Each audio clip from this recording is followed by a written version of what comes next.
The third round of the Inboard Championship Series was held at Dexter Lake, south of Eugene, Oregon, where powerboat drivers from around the country gathered in the beautiful mountain setting of the Pacific Northwest.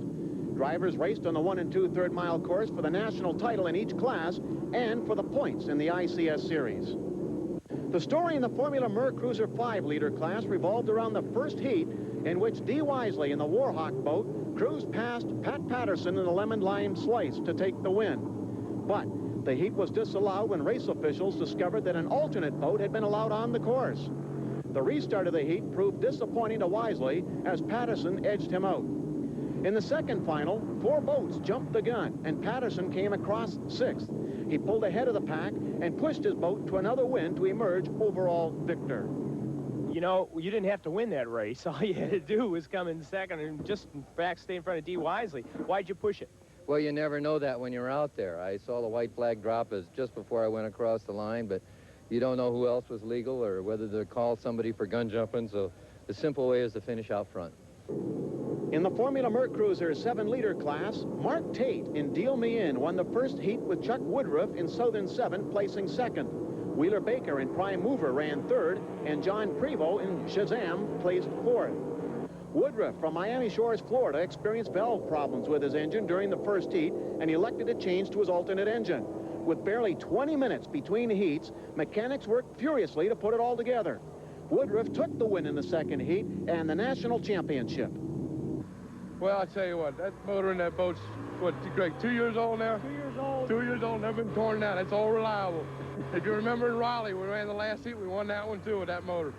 John Prevost did give you some competition, though, in Shazam all through that race. Yes, sir, he did. He did. It was, matter of fact, it was fun.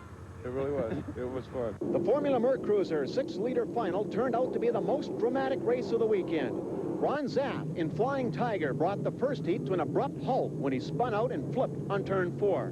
While waiting for the restart of the 6-liter heat, top driver Chuck Woodruff, racing in another class, rode a rooster tail into a turn and shattered his boat. Basically uninjured but shaken, Woodruff was unable to participate in the 6-liter race. Glenn Koutney of Fort Myers, Florida, was whisked to the dock to take Woodruff's place. Koutney pulled ahead in the first lap and led the way, taking the first heat victory easily and running away with the second heat to take the crown for the Buckeye Kid racing team. Well, you walked away from the field. It looked like there was really no race at all. You just got in, you had a great start, and just pulled away from everybody. I really didn't know that I did that, and I'll be honest with you, I wasn't trying to do that. I thought there was somebody at my hip, and I couldn't see, but it was my own rooster tail that was racing me. And each time I looked back, it was there, and I'm not used to that boat, so I kept thinking there was somebody right at my hip. That national championship is for Chuck Woodruff, who's the driver of that boat, and who should have been in there winning it, you know, because he worked awful hard. For the Inboard Championship Series, this is Wally Shaver reporting. Back in the pits, the boat's heading down to the water on Onondaga Lake for the final here in Syracuse. The Amsterdam boys learning all about hydroplane racing.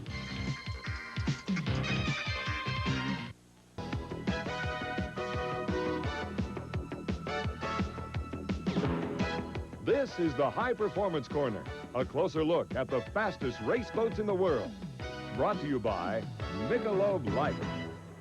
We've all heard of brother and sister acts in the dancing world or figure skating, but never in unlimited hydroplane racing, where Yvonna Thomas, who is a crew member of the Cellular One, whose brother Todd Yelling is the driver. How did that brother or sister act come to be, Yvonna?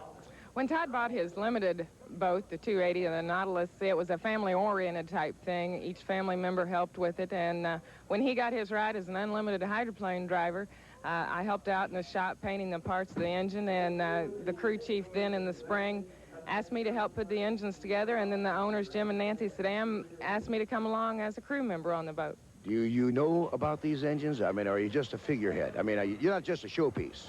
No, I know quite a bit about them. I help tear them down every winter. Each of us have our own assigned parts of the engine to work on. My part is the accessory house, and we tear them down, take them down piece by piece, clean them up, inspect them, and put them back together every year. You ever worry about your brother out there on the water? Yes, it's quite a different thing for me than the other crew members. I have a little bit different emotional background towards it because Todd is my brother, and I really worry. I want the boat to do great and run fast for the crew, but I also want Todd to be safe as a brother, so it's very hard. How about the arguments? Brother and sisters argue at home. What about on the circuit? We don't argue very much at all. It's nice just for me and him to sit down and discuss the problems with the boat and try to work them out. We share each other's feelings and opinions on it and listen to each other. We have a lot in common.